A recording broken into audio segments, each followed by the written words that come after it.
सो कॉमलाइन classes में आपका स्वागत है और हम पढ़ने जा रहे हैं क्लास 11 की कॉमर्स।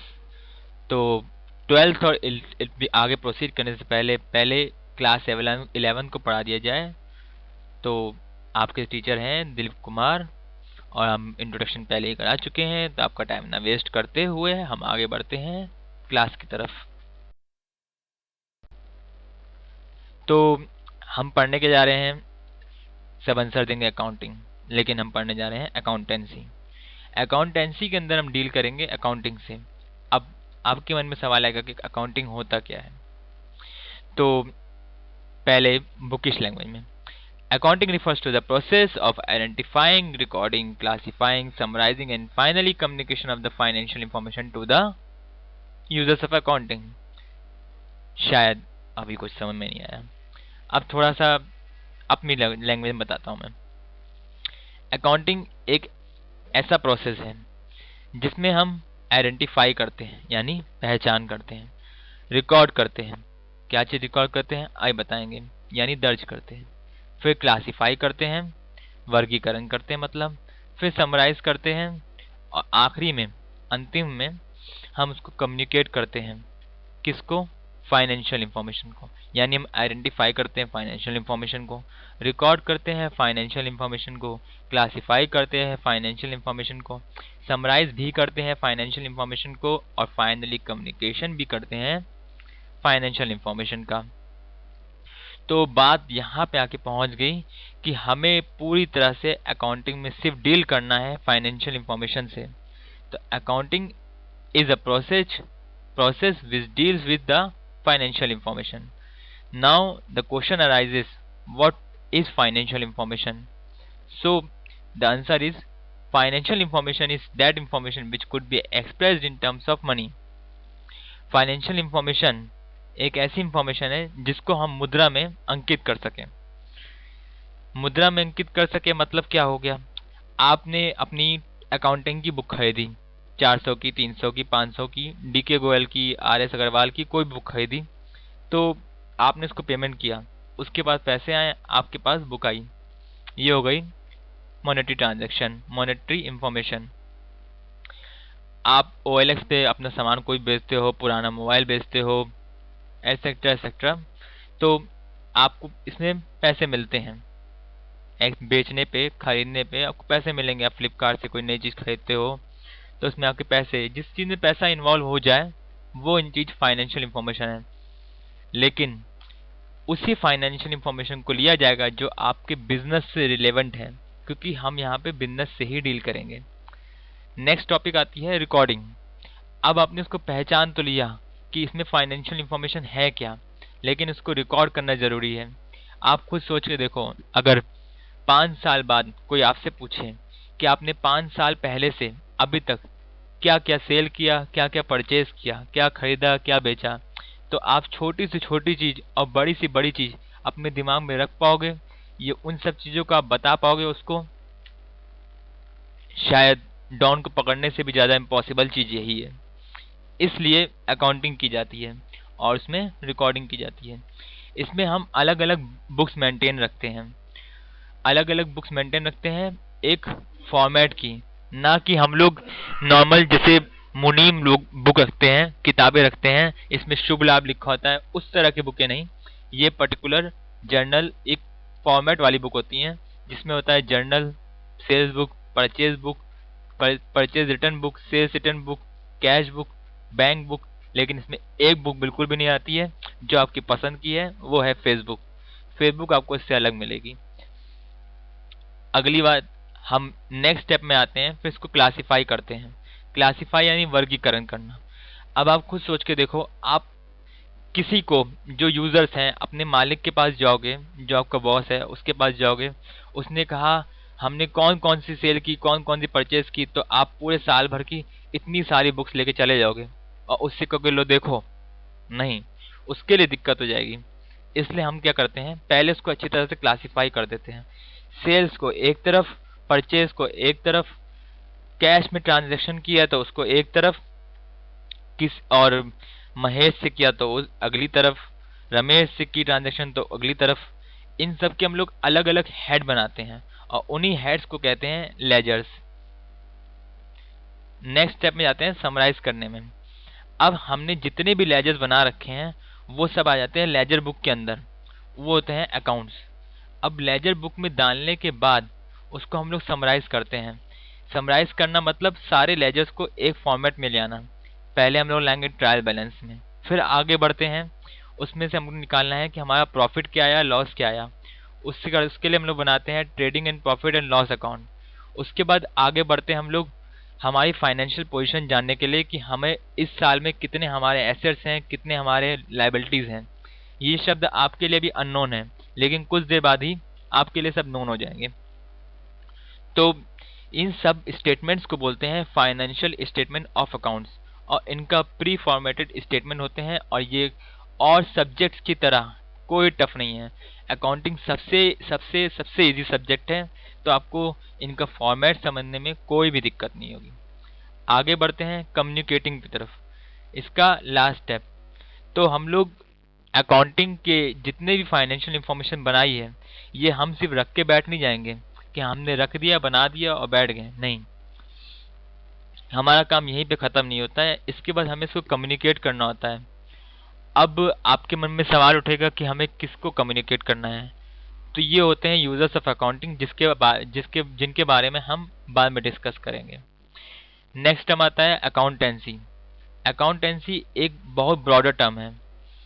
अकाउंटेंसी के अंदर अकाउंटिंग आती है। अकाउंटेंसी वो है जो आप पढ़ोगे अभी। और अकाउंट्स क्या होते हैं? अकाउंट्स वो होते हैं जो आप मेंटेन करते हो।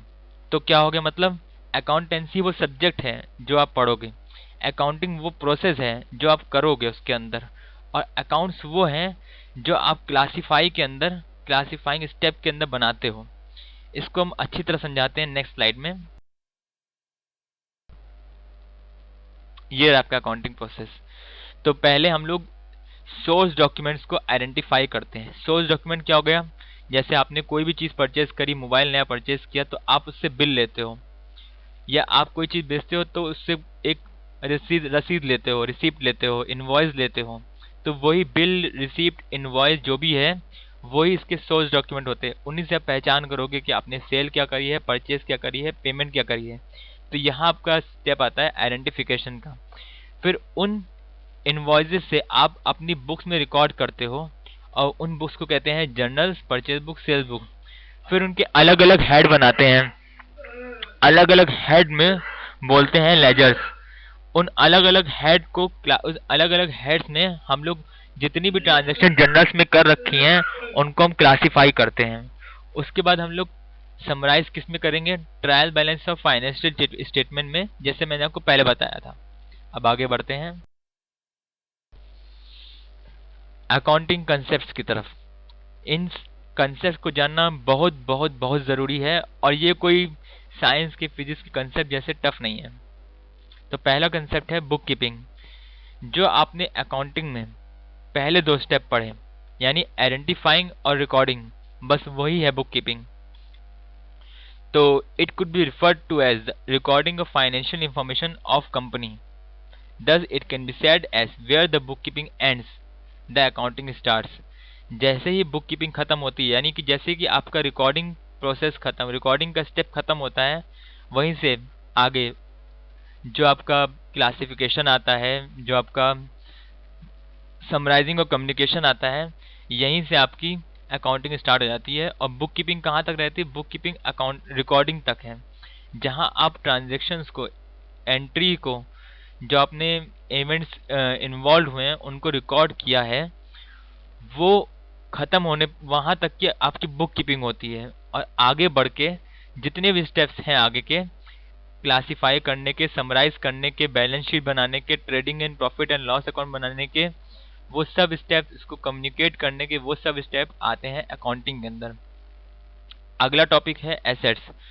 It could be referred to as the property owned by company or a person having some value।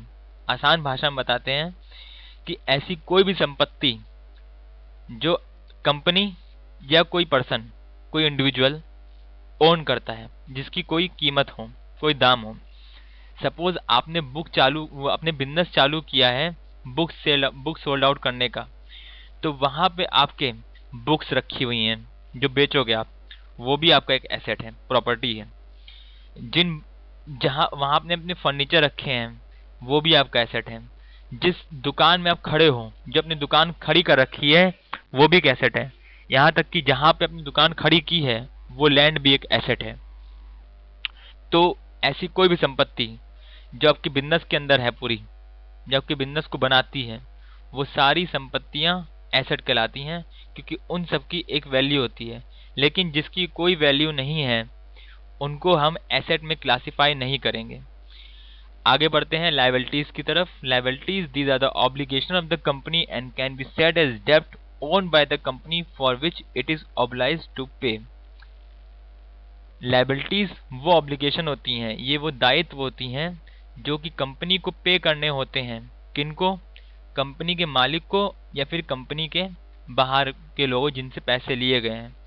यानी हम अगर किसी से पैसे लेते हैं बिजनेस स्टार्ट करने के लिए या बिजनेस करने के लिए या बिजनेस के खर्चे चलाने के लिए, तो वो सब हमारी लायबिलिटीज हैं।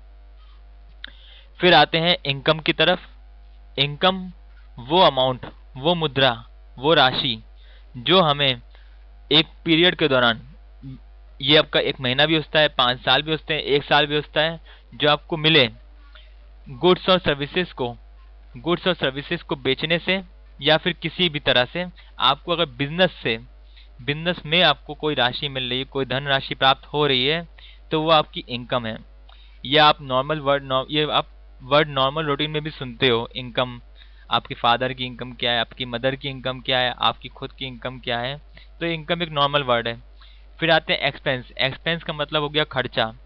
ये वो अमाउंट है जो कि आप बिजनेस से रिलेटेड किसी भी पर्टिकुलर पीरियड में खर्च करते हो बिजनेस को चलाने के लिए और उसको मेंटेन करने के लिए। आगे बढ़ते हैं प्रॉफिट की तरफ। प्रॉफिट मतलब नॉर्मल है, फायदा। जब कभी आपकी इनकम एक्सपेंस से ज्यादा हो तो वो प्रॉफिट है। आपकी पॉकेट मनी है 200 रुपए सपोज करते हैं, या चलिए 2000 रुपए पॉकेट मनी है। आपकी पॉकेट मनी 2000 रुपए है। आपने अपने खर्चा टोटल कर लिया 1000 रुपए, तो जो 1000 के बच जाएंगे वो आपका हो जाएगा प्रॉफिट। इसी का अपोजिट, यानी कि अगर आपके एक्सपेंसेस, खर्चे आपकी रेवेन्यू से ज्यादा बढ़ जाएं तो वो आपका फिर लॉस हो जाएगा। और the most important word terminology is capital. Capital वो अमाउंट होती हैं जो कि आप बिजनेस में लगाते हो, जो इन्वेस्टमेंट आप बिजनेस में करते हो वो होती है आपकी कैपिटल। कैपिटल बाहर से भी आ सकती है और ओनर खुद से भी लगा सकता है। अगर बाहर से आई है तो फिर वो प्रेफरेंस शेयर कैपिटल के नाम से हो सकती है, और अगर खुद से लगाई गई है तो इक्विटी है। इन सब के बारे में आगे बात करेंगे। फिर आते हैं यूजर्स ऑफ अकाउंटिंग में, जिसमें हम पहले डील करने वाले थे। तो यूजर्स ऑफ अकाउंटिंग कौन हुए? जिनको हमें इंफॉर्मेशन, कौन सी information? Financial information, accounting information communicate करनी है। तो पहला खुद ओनर, जो कि बिजनेस का मालिक है। Owners of the business are the reason why business exist. Owners ही होते हैं जिनकी वजह से बिजनेस चल रहा है। अब जब ओनर ही नहीं होगा, शॉपकीपर नहीं होगा, तो बिजनेस, किताब का बिजनेस कहाँ से चलेगा, किराने का बिजनेस कहाँ से चलेगा? तो उनका भी होना जरूरी है। It is because their investment at the first place business was born and due to same reason they have the biggest stake in the business, और they need to know whether their investment is in the right hands. अब owners जो होते हैं वो business में पैसा लगाते हैं, वही लोग बिजनेस स्टार्ट करते हैं, तो उनका बेहद जानना जरूरी है कि उनके बिजनेस में फायदा हो रहा है, नुकसान हो रहा है, उनका बिजनेस इस समय किस पोजीशन में है, उस बिजनेस की फाइनेंशियल पोजीशन क्या है। तो ओनर्स भी एक यूजर्स ऑफ अकाउंटिंग होते हैं और बहुत इंपॉर्टेंट यूजर ऑफ अकाउंटिंग है। आगे बढ़ते हैं क्रेडिटर्स की तरफ। क्रेडिटर्स या सप्लायर्स बोलते हैं। क्रेडिटर्स वो होते हैं, सप्लायर्स वो होते हैं जो आपको क्रेडिट पे यानी उधार पे माल प्रदान करते हैं। माल मतलब आपका जिस चीज में, गुड्स बोलते हैं इंग्लिश में इसको, जिसमें आप डील कर रहे हो। सपोज आपकी बुक्स की शॉप है तो आपके लिए गुड्स क्या हो गए? बुक्स हो गए। अगर आपकी मोबाइल की शॉप है तो आपके लिए गुड्स क्या हो गए? मोबाइल्स हो गए। अगर आपकी फर्नीचर की शॉप है तो आपके लिए गुड्स हो गए फर्नीचर। लेकिन अगर आपकी मोबाइल की शॉप है तो फर्नीचर अगर वहाँ रखा हुआ है तो वो गुड्स नहीं है, क्योंकि उनमें आप डील नहीं करते हो। तो क्रेडिटर या सप्लायर के लिए क्यों ज़रूरी है इंफॉर्मेशन? क्योंकि वो आपके बिजनेस को गुड्स प्रोवाइड कर रहे हैं। एक लॉस इंकरिंग बिजनेस, जिस बिजनेस को नुकसान ही नुकसान हो रहा है, उसको एक आदमी, एक सप्लायर अपने गुड्स क्यों प्रोवाइड करेगा, जब उसको ये भी श्योरिटी नहीं है कि उसका पैसा जो उसने उधार में दिया है वो चुकता हो पाएगा, वापस मिल पाएगा कि नहीं मिल पाएगा। इसलिए उसका भी जानना, क्रेडिटर का भी जानना जरूरी है कि उसने जिस बिजनेस को गुड्स सप्लाई किए, रॉ मटेरियल सप्लाई किया है, वो प्रॉफिट इंकरिंग है, उसकी फाइनेंशियल पोजीशन क्या है, ये जानने के लिए बेहद ज़रूरी है। लेंडर्स वो होते हैं जो बिजनेस को लोन प्रोवाइड करते हैं। These are usually financial institution like bank. हम बैंक से भी लोन ले सकते हैं, तो वो बैंक हमारा उस समय लेंडर हो गया। सपोज हमने एसबीआई बैंक गए, हमने एसबीआई बैंक से कहा बैंक हमें 1 लाख रुपए की जरूरत है बिजनेस में लगाने के लिए, बाकी पैसे हम खुद से लगा रहे हैं। तो बैंक, एसबीआई बैंक ने हमें पैसे दे दिए लोन के तौर पे, तो उस समय एसबीआई हमारा लेंडर हो गया। और लेंडर है, क्रेडिटर, ये सब हमारी लाइबिलिटीज होते हैं। तो जो लेंडर्स होते हैं, जो भी लेंडर होते हैं, वो हमारी अकाउंटिंग इन्फॉर्मेशन को जानने में इसलिए जरूरी होता है उनके लिए, क्योंकि उन्होंने हमारे बिजनेस को पैसा दिया है। अब उनका ये जानना जरूरी है कि हमारी क्रेडिट वर्दीनेस कैसी है, हम उनका लोन, जो उन्होंने लोन हमको दिया है, वो चुकता करने के हम कैपेबल है कि नहीं है, उनकी पेमेंट कर सकते हैं कि नहीं कर सकते हैं टाइम पे। और बैंक के अलावा हमारे रिलेटिव्स हो सकते हैं, फ्रेंड्स हो सकते हैं, और कोई भी अदर प्राइवेट फाइनेंशियल इंस्टीट्यूशंस हैं, वो सब हो सकती हैं जो लेंडर्स हो सकती हैं। एम्प्लॉयज़ कौन होते हैं? एम्प्लॉयज़ जो हमारे यहाँ काम करते हैं, वो हमारी फर्म के लिए एक तरह का ब्लड के तौर पे काम करते हैं, क्योंकि अगर एम्प्लॉयज़ नहीं होंगे तो हमारी बिजनेस काम नहीं कर सकता, बिजनेस रुक जाएगा, ठप पड़ जाएगा बिजनेस, क्योंकि वही हमारे बिजनेस की सारी वर्किंग को संभालते हैं। और इसीलिए उनको हम इसके बदले रेम्यूनरेशन देते हैं, सैलरी के तौर पर, अलाउंसेस के तौर पर, बोनस देते हैं, वेजेस देते हैं, क्योंकि वो हमें हमारे बिजनेस के लिए लेबर प्रोवाइड कर रहे हैं, उन्हें इससे कुछ फ़ायदा नहीं हो रहा है। तो बस उनको उनका वेजेस हैं, सैलरीज हैं, प्रॉपरली टाइम पे मिल पाएंगी, या मिल पाएंगी भी या नहीं मिल पाएंगी, इसको जानने के लिए इनका फाइनेंशियल इंफॉर्मेशन का जानना, अकाउंटिंग इंफॉर्मेशन का जानना जरूरी है। फिर आते हैं गवर्नमेंट की तरफ। जैसा कि आपको पता है कि हमारे भारत में क्या पूरी दुनिया में टैक्सेस लगाए जाते हैं, और टैक्सेस का कंट्रोल जो करता है वो गवर्नमेंट करती है। सेंट्रल गवर्नमेंट है, स्टेट गवर्नमेंट है, और लोकल अथॉरिटीज़ भी हैं, लोकल गवर्नमेंट है, वो भी टैक्सेस कुछ लगाती हैं। तो अब बिजनेस को, और अलग अलग एंटिटीज़ में, अलग अलग बिजनेसेस में अलग अलग तरह के टैक्सेस एप्लीकेबल होते हैं, और कई सारी सब्सिडीज दी जाती हैं, कई सारे फ़ायदे भी दिए जाते हैं छोटी मोटी फर्म्स को, जो कि जैसे स्मॉल इंडस्ट्रीज़ हो गई, कॉटेज इंडस्ट्रीज़ हो गई, टाइनी इंडस्ट्रीज़ हो गई, इन सबको कैपिटल, इनके पास कैपिटल बहुत कम होती है लगाने के लिए, इसलिए गवर्नमेंट उनको सब्सिडीज प्रोवाइड करती है, बेनिफिट्स प्रोवाइड करती हैं। जैसे कि अभी मुद्रा का सेटअप हुआ है, श्री मोदी जी ने वो मुद्रा बैंक का सेटअप किया है। इससे गरीब लोग जो बिजनेस स्टार्ट करते हैं, या इनके पैसे कम हैं, उनको फिर लोन प्रोवाइड किया सके। तो और फिर जितने भी बिजनेस हाउसेज हैं, बड़े बड़े बिजनेस एंटिटीज़ हैं, उन पे टैक्स लगाने के लिए, या नॉर्मल छोटी मोटी फर्म्स भी अगर टैक्सेस लगता है, अगर वो टैक्सेस के लिए एलिजिबल हैं, तो उन पे टैक्सेस लगाने के लिए हमारी उनकी फाइनेंशियल इन्फॉर्मेशन की, उनको फ़ायदा कितना हुआ है, उन्हें लॉस कितना हो रहा है, इन सब के लिए भी उनका जानना जरूरी है, जिससे वो ठीक से टैक्स लगा सके और सब्सिडीज या बेनिफिट जो भी हैं प्रोवाइड कर सकें। Competitors are those organizations or individuals that are selling similar products or services to similar class of customers. They are interested in accounting information of the business to assess how far a business can handle a competition and at what level. देखो बेटा, जो competitors होते हैं, वो जो प्रतिद्वंदी होते हैं, वो हमारे वो पर्सन होते हैं, वो ऑर्गेनाइजेशंस होती हैं जो हमारे तरह से, जैसे अगर हम पेप्सी बेच रहे हैं तो कोको कोला हमारा प्रतिद्वंदी हो गया, कॉम्पिटिटर हो गए। तो और जैसे अगर हम लिप्टन टी बेचते हैं तो टाटा टी हो गई, वो उसका कॉम्पिटिटर हो गए। और इसी तरह अलग अलग, और ये भी हो सकता है कि अगर आप कॉफ़ी बेचते हो तो कॉफ़ी भी एक तरह का बेवरेज है और सॉफ्ट ड्रिंक भी आपका बेवरेज है, तो इन दोनों में भी कंपटीशन अराइज हो सकता है। तो कॉम्पिटिटर्स के लिए भी इंफॉर्मेशन जानना ज़रूरी है, ताकि उनकी तरह ही या उनसे ज़्यादा अच्छी तरह से हम बिजनेस को हैंडल कर सके और अपने प्रोडक्ट्स में टेक्नोलॉजिकल या किसी भी तरीके से प्राइस के तरीके से चेंजेस लाया जा सके। और बाकी जनरल पब्लिक यानी जनता जनार्दन, जनरल पब्लिक के लिए जानना बहुत ज़रूरी है कि हमारे जहाँ पे जिस जिस जगह से हम सामान लेते हैं, जिस कंपनी का हम सामान खरीद रहे हैं, क्या वो कंपनी फ़ायदा उनको हो रहा है? अगर लॉस हो रहा है तो क्यों लॉस होगा? क्या उसकी रेपुटेशन ख़राब है? क्या उसकी मार्केट में कोई गुडविल नहीं है, या कोई और वजह है उनकी प्राइजेस की वजह से? अब आप खुद सोचिए, आप रिलायंस जियो सिम क्यों ले रहे हो? क्योंकि उस कंपनी की रेपुटेशन है। अगर आपसे कोई कहे, या सैमसंग फ़ोन लेते हो, अगर आपसे कोई कहे कि आप चाइनीज़ फ़ोन ले लो, तो आप क्या चाइनीज़ फ़ोन जल्दी लोगे? नहीं लोगे ना। तो जनरल पब्लिक का काफ़ी असर पड़ता है, क्योंकि चाइनीज़ कंपनी को लॉस होते हैं, फ़ायदे कम होते हैं, और वो उनके प्रोडक्ट जो होते हैं वो उनकी अच्छी रेपुटेशन नहीं होती है।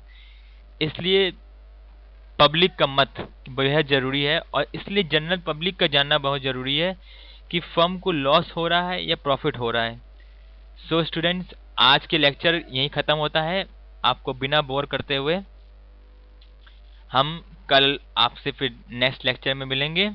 और आपसे, जैसे कि मैंने पहले बताया था कि पीएसएस सेक्शन है, पीएसएस सेक्शन में आप अपने कोई भी क्वेश्चन, मेरा नंबर दिया हुआ है इंट्रोडक्टरी सेक्शन में, आप उस पर व्हाट्सएप करके कोई भी क्वेश्चन हमसे पूछ सकते हैं, आइदर प्रैक्टिकल और थियोरटिकल। और 11th 12th BCom, MCom, CA, किसी भी लेवल के क्वेश्चन आप मुझसे आज पूछ सकते हैं, कल पूछ सकते हैं, कभी पूछ सकते हैं। मैं अपना नंबर फिर से रिपीट कर देता हूँ, 8896847896। फिर से रिपीट करते हैं, 8896847896। आप इस नंबर पे हमें व्हाट्सएप कर सकते हैं किसी भी टाइम, लेकिन कोई पढ़ाई से अलग हट के कोई चीज़ हमें मत भेजिएगा। थैंक यू बेटा, all the best and best of luck for your future.